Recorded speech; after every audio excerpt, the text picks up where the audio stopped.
Hi guys, welcome in this channel. This is a general reading for collective your energy at this time.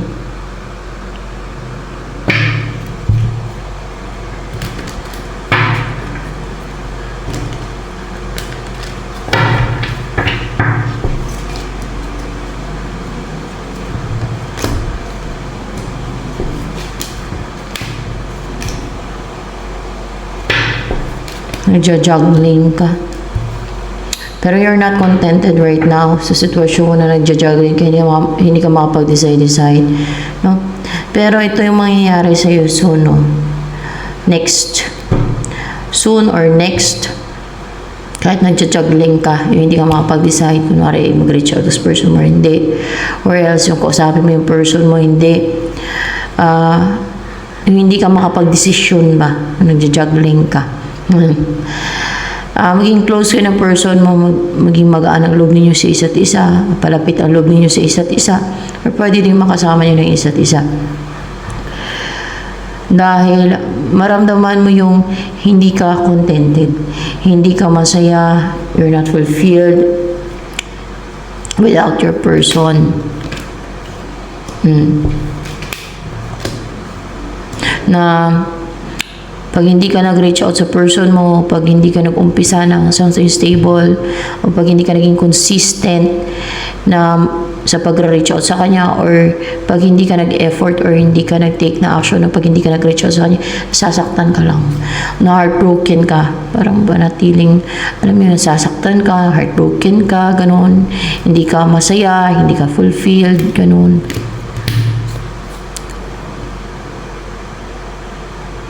That's why gusto mong makasama siya, yung magkaroon ng stability sa inyong dalawa. Kaya hindi ka nang magpabagal-bagal pa ba? Hindi mo na patagalin pa bago mag-take ng action. Ganon. Ganon ang mangyayari.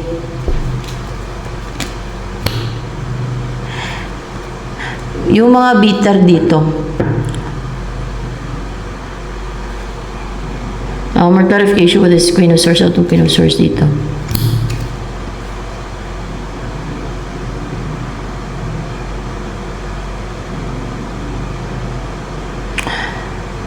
So, more clarification, this is your person. This is your person pala, yung Queen of Swords.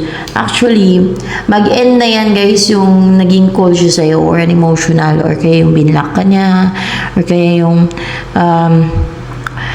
naglagay siya ng boundary or healthy boundary sa inyo, no? Kasi mawala na yung deceit sa kanya. Yung nilagay o ginawang deceit sa kanya. Deceit or scheme, manipulation in deceit. Matanggal na yan sa kanya yung deceit. That's why maging ano na tayo, maging emotional, maging attached, maging loving, affectionate, caring sa'yo. Mag-iba siya. Mag-end na kasi yung cold siya sa'yo, an emotional, or yung naglagay ng boundary sa'yo. Kasi, more clarification with the Nine of Wands here. May guard na to, may magdidepensa, may mag-guard, may protect na sa kanya. Para hindi na ma-send, yung ma-send sa kanya yung deceit. Siguro mga spell yan siya guys ba? O kung ano man deceit yan. That's why the Earth Mother, magkakaanak kayo nito eh. Para bang madaling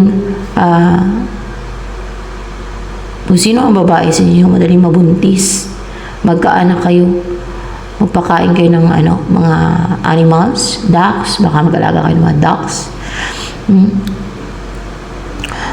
Mamuhay kayo ng abundant, napakasagana na maging buhay ninyo. May babalik. Itong na left out in the cold, si person mo, or parang nagdurusa, o maaaring naka-experience ng yung parang na left out in the cold, or else ay feeling na abandoned, or may kulang talaga sa buhay niya na yung person mo, or else pwede din financially hindi siya stable, kung naka-experience ng financial crisis or financial constraint itong person mo, or else ay na-left out in the cold, na may kailangan din sa buhay niya para masaya na yung buhay niya. Kasi walay daw kayong dalawa, kasi both of you are restricted or restricted siya. Parang nanatiling hiwalay kayo kasi na-restrict kayo ba. O tapos,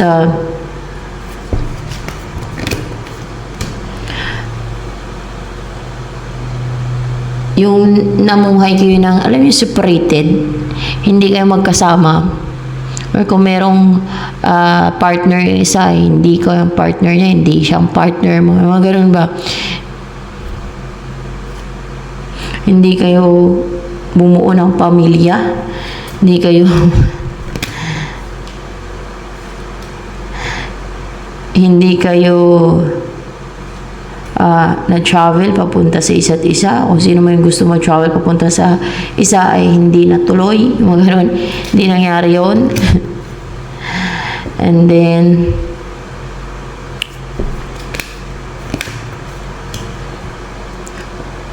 hindi kayo bumuo ng pamilya, pero may wish o may mangyayari, may mag-grant dito o mangyayari na gustong gusto mo na magsama kayong dalawa.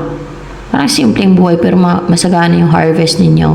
Siguro magtatanim kayo ng mga prutas, gulay, o kung ano man yung inyong pagkakitaan. Basta masagana siya, guys, no? Yung maging buhay ninyo. Abundant yung harvest, o maging abundant yung buhay ninyo.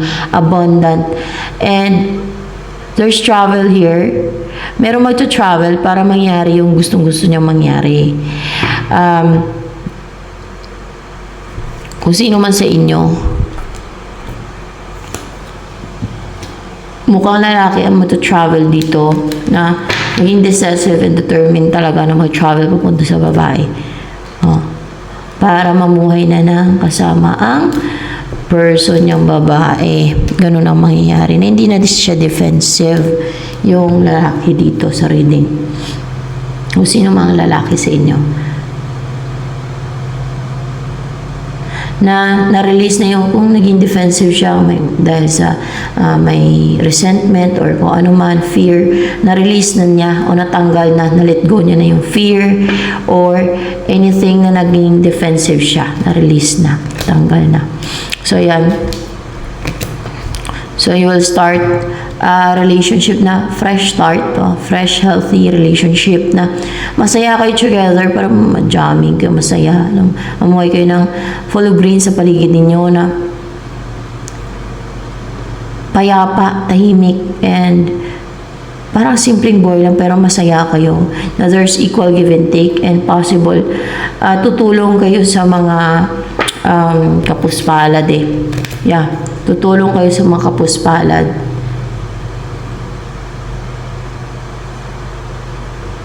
There's switch here. So, merong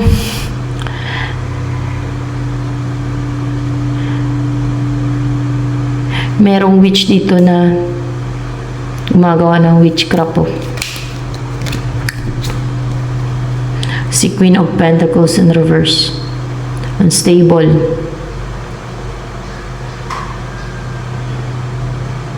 Hindi na nag-aantay, pero gusto niya mang-manipulate o mang-control nito eh. Gusto niya mang-harm.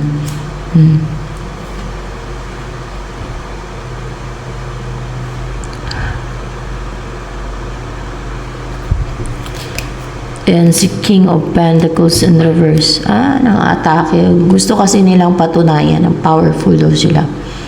Actually, yung witchcraft na yan, hindi yan sa Diyos. Walang permission. Hindi inaalaw ng God yan. Hindi inaalaw ni Jesus Christ yan. Yan ay demonic. So, ang abutin lang nila yan, afterlife, doon sila sa lake of fire na may sulfur, ilalagay ang kanilang kaluluwa. Dahil nga sa kanilang witchcraft na ginagawa. Dahil yan ay demonic yan siya. Kahit ayaw na lang maniwala, yan ang katotohanan, nasa Bible yan. Yan talagang parusa ng God sa mga gumagawa ng witchcraft and sorcery. So, kung may gustong magtanong na gustong magbago ang kanilang kapalaran, ang kaluluwa nila, Ang may sagot ko lang, stop keep sinning, stop doing evil, stop doing witchcraft. Ask forgiveness sa God, sa Diyos. You should stop doing anything, kahit mga spell, kaya witchcraft man yan. Yan ang isang way, isang paraan para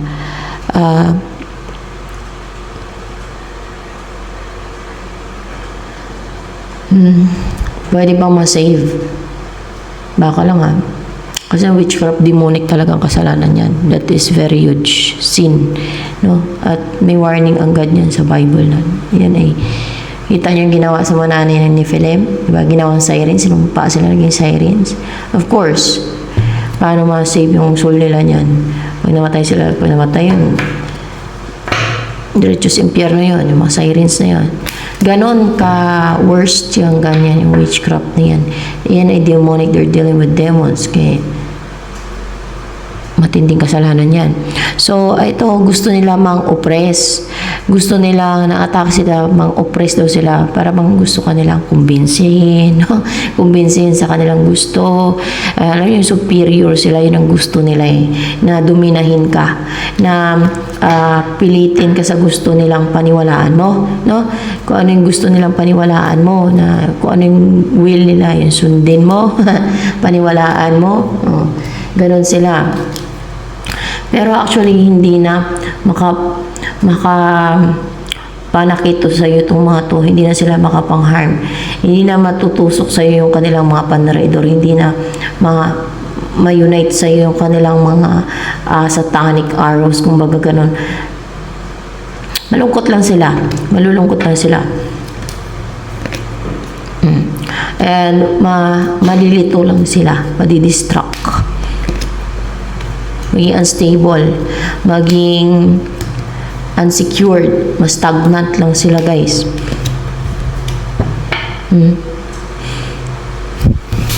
Wait lang.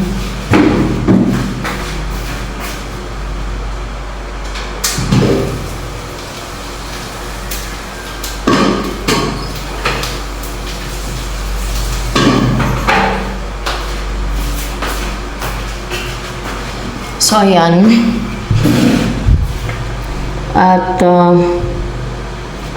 parang sila din ang mabitag sa kanilang mga traps. Yan. And sila ang mabitag sa sarili nilang mga gawa. Ayan. Sunod na lang sidhi. Merong sumusulsul sa kanila, merong nag-guide sa kanilang mga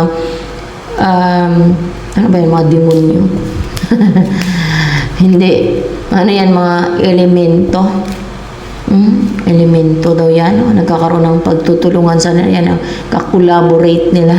Yan ang parang team sila ba? No? May pagtutulungan sa kanila ng elemento itong mga witch na to or wizard. Mga palanga lang ng mga yan. So, ginagawa nila na yan. Impyerno nga, guys. Dahil yan ang warning ng God sa Bible. So, mga ganyan ang gawain na. Kahit sa Book of Enoch. Doon daw yan, kahit sa Book of Enoch, sabi ni Enoch, doon nilalagay ang mga magnanakaw, gumawa ng witchcraft and sorcery ng mga tao ng buhay pa dito sa mundo. Doon nilalagay sa Lake of Fire, which is impyerno. O, Ace of Pentacles. Pati yung sumpa nila, no? Pati sumpa, parang sumpa itong Ace of Pentacles, right? Sumpa ba yan? Sumpa yan, sumpa nila na, alam niyo, with emotion, may focus pa sila, may galit pa, no? May invade pa nila yan, lower vibrations nila. Yan. Sa kanila ma-unite, sila ma-stagnant, sa kanila, parang sa kanila nga, sila nga matrap sa sarili nila mga gawa, sa kanila ma-unite o didikit, sila ang matrap dyan, no? Pagsisihan yan, magsisisihan sila suli, magsisisihan.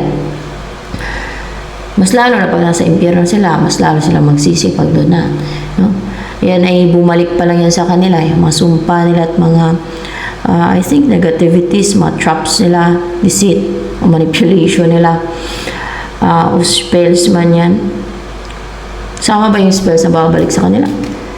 Kasama din yung mga spells na yan na babalik sa kanila, yung ginawa nila sa yung spell, sinisend nila sa yung spell. Bumabalik sa kanila, tuwing tirada nila, bumabalik sa kanila na daw. Magsisi sila na inatake kanila. Kasi pwede namang maging mabuting tao. Bakit? Ano ba umiiral sa mga yan? Inggit? Nainggit sa'yo? Nainggit nga daw. Nainggit daw. Bitter sila kasi nainggit sila sa'yo. O, tama ba yan? Tama ba yan? Kahit wala ka pang gagawin sa mga ganyang taong evil, gagawan ka lang nila ng deceit and scheme kayo. Batuhin ka na lang palipad hangin. Para ikaw, pagka naggawa ka ng gawa, ikaw pang masama. So, pag nagawa ka na ng gawa, kasi epekto ng palipad hangin nila, healing na sila, sana makarma siya. Makarma sana. Pero kagagawa nila yon. Bakit ko alam? Experience ko yun, guys. Alam niyo, ganun ka-deceitful yung mga evil na yan. Ganun sila ka-deceitful. Ganun sila ka-evil. Ganun sila ka-madaya. Ganun sila trickster. Ganun sila ka-manipulative. Ganun sila walang puso.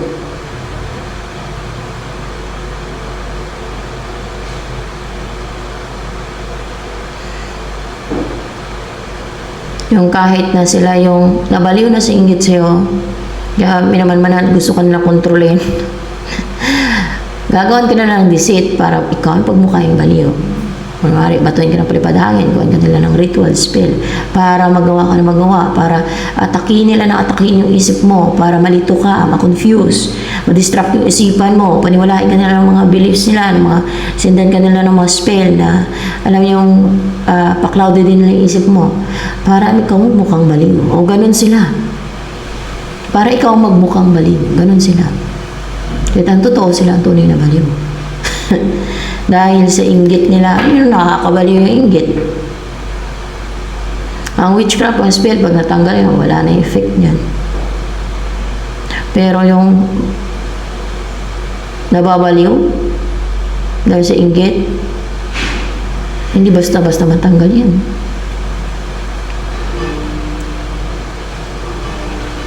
Madami din nababaliw dahil sa witchcraft, sa drugs. Drugs talaga. At yung iba sa witchcraft din. May mga alam daw na baliw dahil sa witchcraft. Bakit nababaliw ang mga gumagawa ng witchcraft? So spell. Ang natuturo kasi ng spell na yan, demons. I mean, fallen angels. They're dealing with demons. Sila mismo atakihin din sila ng demons. Kala nila hindi. Kaya iba yan nasisiraan ng ulo.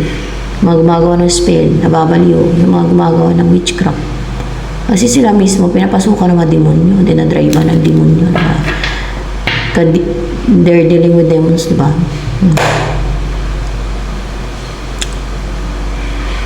Alam niyo yung mga taong may addiction, hindi nila mapigilan, may mga demonyo, hindi nila mapigilan yung sarili nila, nagkakaroon sila ng addiction. Like what? Addiction sa drugs. Yan ang isang sign na may demonyo yan sa tao na yan.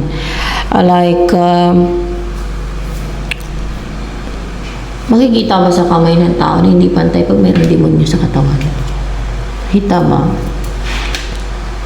Makikita daw, hindi daw pantay pag mayroong demonyo. Kaya pala pag may kulam, guys, hindi pantay yung daliri kasi may spirit, evil spirit, or sabihin na natin demonyo o material o spirit may yung gamit nila dyan. Basta ganun, hindi siya pantay. So dyan malalaman. So may, sa mga sa may pamilyang addict, try nyo kayo tingnan yung kamay nila kung pantay o hindi. Baka may demonyo. Ano yung pag-addict na may demonyo sa katawan na yun na drive sa kanila na para maging addict sa drugs. Para alam nyo din, curious man ako. Kasi ililid ko yun yan, idadrive ko ng mga demonyo na gumawa na like crime or mga, yung para mag-addict kayo, sirain na yung utak ninyo through drugs. Kasi nakakasira ng utak yan, yung drugs. Ipapahamak lang kayo yan, sirain lang nila yung utak nyo, buhay nyo sa drugs, through drugs. Saan ba mataas niyan? Pagka may addiction, sa sugal din. Bakit na-notice ko yan? May pinsan ako na addict sa sugal. Sa sugal hindi pantay ang daliri niya. Alam ko lang dati na pantanggal kasi ng mga ganun. Ginayagaya ko sa mga manggagamot spell.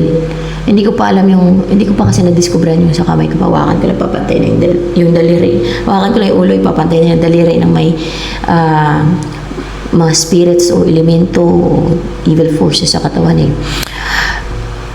Basta ganun. Nalaman ko lang yan nung huli na. Huli na. Kailan lang yun. Kininto ko yan eh, sa iba kong vlog eh. Kasi yun ang ginagamit ko sa akin at kay nanay pagka na-anuhan sila ng, at sa kapatid ko din pag na-anuhan sila ng mga elemento ba. Dahil sa elemento kasi nakatake sa kanila. Yun, malalaman hindi pantay ang daliri. So yun ginagawa ko na. Pero pag spell kasi, hindi siya basta-basta natatanggal siya pero bumabalik siya guys.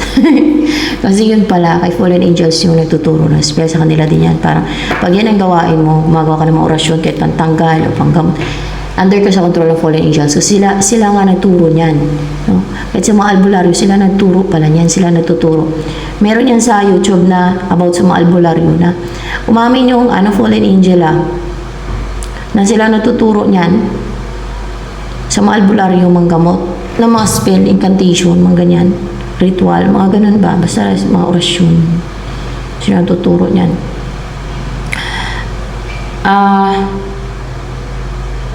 Kaya nga sabi ng God sa akin, pag gumawa ako ng ganyan, kahit yung pantanggalan ng mga spell, mga ganyan, ng mga sumpa, kasi di ba may mga pantanggal ng gano'n, maging under ako sa control ng mga fallen angel. Kaya, ako yung din ako gumawa na mga ganyan kahit yung pantanggal, hindi na, tumigil na ako. Nakumbinsin na ako ng God eh. Hindi na. Ay, mapa-under ako sa control ng fallen angel. Lo. Ayoko nga. So, ayan guys.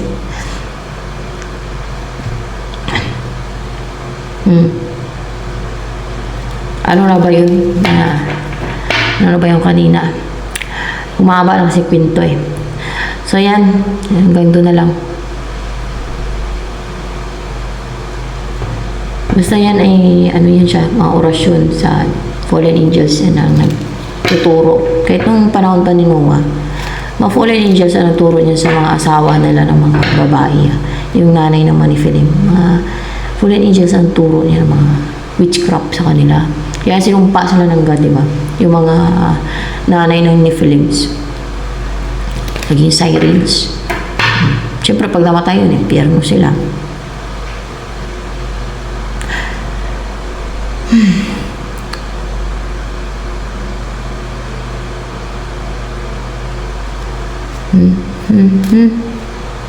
So, ayan. Basta sinusumpa ka nila yun. Nagtutulungan. Kanina guys, may kwento ako sa inyo. May ginagawa ako, may mga inalam ako. Nagtaka ako bakit parang may umatake sa akin. Tapos ginamit ko yung yung basta inactivate ko yung tawag ko. Inactivate ko yung kakayanan ko para makita ko yung hindi nakikita ng mata natin. Kasi third eye yan eh, di ba? Third eye. O perception tawag yan. I think it's perception. Pangkalahatan eh. So, may sumugod. Meron palang meron palang magrupo ng elemento guys.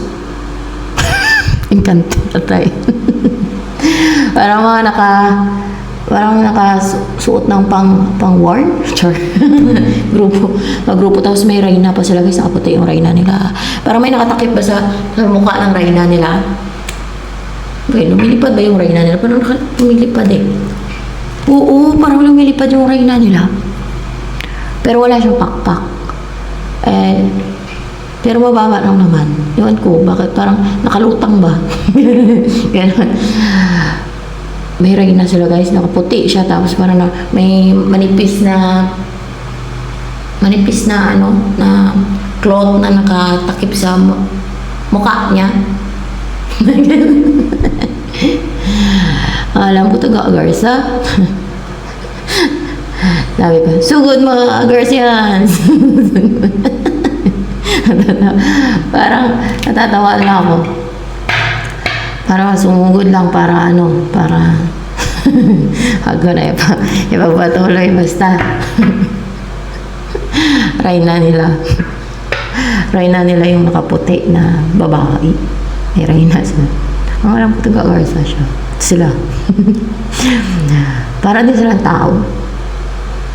Pero naman yung mga elemento eh. Ewan ko, ba't sila nanugod sa akin? Bakit kaya nanugod siya?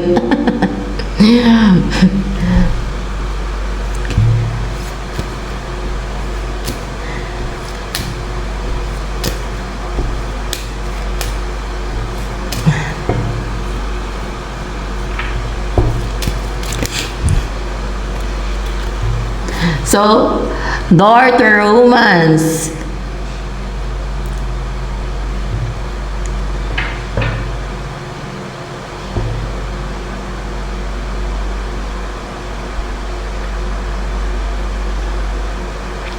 So, magbubukas tong door to romance sa'yo. No? Magbubukas ito. Magtaka ka kung bakit ko nakikita yan. Yung mga ganyan. Kasi, nung bata ako, siguro mga high school or elementary. Basta mga ganong edad. Bata pa eh. Mga ganong edad. Pinanaginip ako ng ganyan na may puno, guys. May puno na may madahon yung puno. Bawat dahon may words dyan. Sabi ng God, ako yung God. Siyempre nagpe-present yung God. Sinabi niya siya yung God. Yan ay mga taglay mo. Pero ang nahawiran ko lang doon, wisdom. Kasi yun lang ang familiar ako noon eh. Kasi, English, mga English yun. Yun ang nahawiran ko ng umaga. Sisip-isip, ano ba yung iba? Marami yun kada dahon na yung mga words. May mga words siya. Hanggang taglay kong kakainan. So, yun na siguro yung iba doon. Yun ay siguro yung mga kainan ko, nagagamit ko. So, yan. Ano siya, actually, hindi siya panaginip. Vision yun kasi messages from God eh. Pero ang tawag yun dati, panaginip. Hindi ko kwento yun kasi tingin ko panaginip lang. Pero alam ko mensahe yun from God. Na God talaga. Kasi sinabi niya ng God siya eh. Yun daw ang mga taglay ko. Napaisip ako nun. Isip-isip ko, bakit may wisdom? Hindi naman ako wise. Parang mahina naman ako sa eskwelahan. Kasi may pagkatamad ako mag-aral noon. Panahon na yun. Mahilig ako mag-cutting-cutting. Ay, basta. Ganun. So, ayan. Door to romance. Magbubukas sa'yo ang door to romance, guys. No? Magbubukas ang door to romance. Isa lang yun sa vision ko. Actually, madami akong visions. Pero, isa lang yun sa visions ko. Isipin niyo, ilang taon na ako? 32. Dami na talaga ang vision. Hindi lang isa, dalawa, tatlo, apat, lima, anim. Dami. So, Knight of Cups. May mag-offer kasi sa'yo ng cup of love. Or kung ikaw yung lalaki, ikaw yung mag-offer ng cup of love sa babae. No? Ganun ang mangyayari.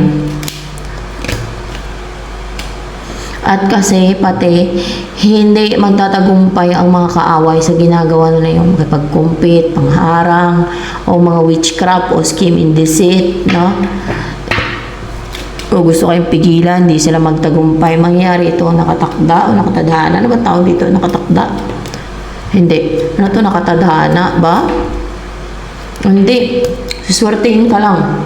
Siswertihin ka. Kumbaga, siswertihin ka na, no? Mag-favor na sa'yo ang luck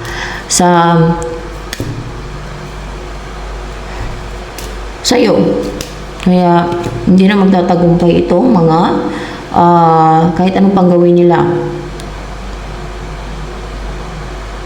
O mag-favor na sa'yo ang kumbaga, ang kalangitan.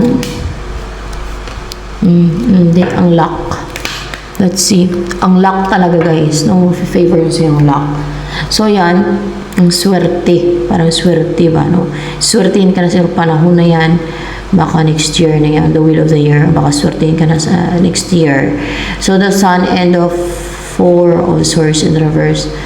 So, hindi nga magsasucceed itong mga hindi sila magtatagumpay, hindi maging victors itong mga kaaway o hidden enemy man or enemy, no? Mga kaaway. Hindi pati sila makatulog. May insomnia sila, guys. Ganun mga effects sa kanila ba? Mapuno sila ng baggage. So, yan. Upright ba to? Upright.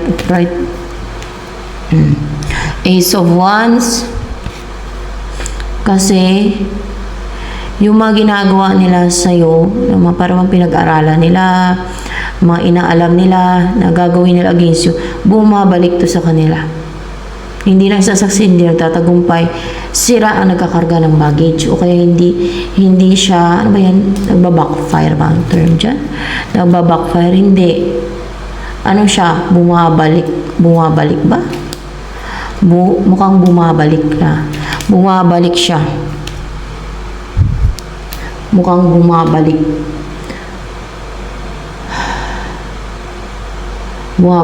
So, ayan, bumabalik to sa kanila. So, ayan, kaya sila ang magkakarga ng baggage or mga karga, no, kung kakargahan kanila. Sa kanila, may unite sila ang magpasan-pasan yan. So, it's because wala ng karga na may unite sa'yo. Sa kanila, nakakarga yung mga karga na sinisend o kinakarga nila sa'yo. Sa kanila naman na unite. Yung mga kinakarga nila sa iyo like delays para ma-delay ang mag-goals mo, para ma-delay ang union mo with your person, para ma-delay ang happiness mo, yung maging masaya ka sa buhay, para ma-delay ang mga ambisyon mo, kung naman, o yung pag-abot mo ng mga pangarap mo sa buhay ay hindi na ma-delay pa. Ayan, wala na yung mga delays. Sila na maka-experience na, puro delay yung ma-experience nila sa buhay, sila ang ma-delay.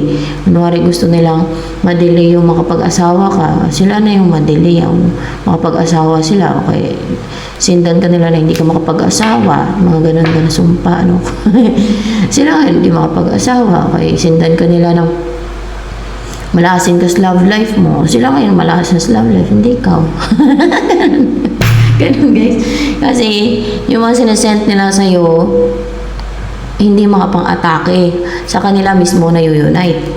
Ganun na nga.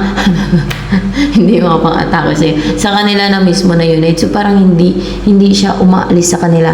Sa kanila na mismo na unite. Grabe. Yun ang parang tinatawag na karma. Boomerang.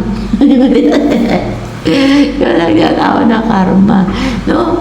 Hindi yung ginagawa nila sa kapwa nila ng witchcraft, hindi yun bad karma. Sila ang makarma doon. Kagaya niyan, mabumirang karma, abutin nila dyan. Hindi lang karma, may parusa pang ganyan sa kanilang kaluluwa pag yan ang kanilang kiwain. No? So, ayan, ito na lamang for collective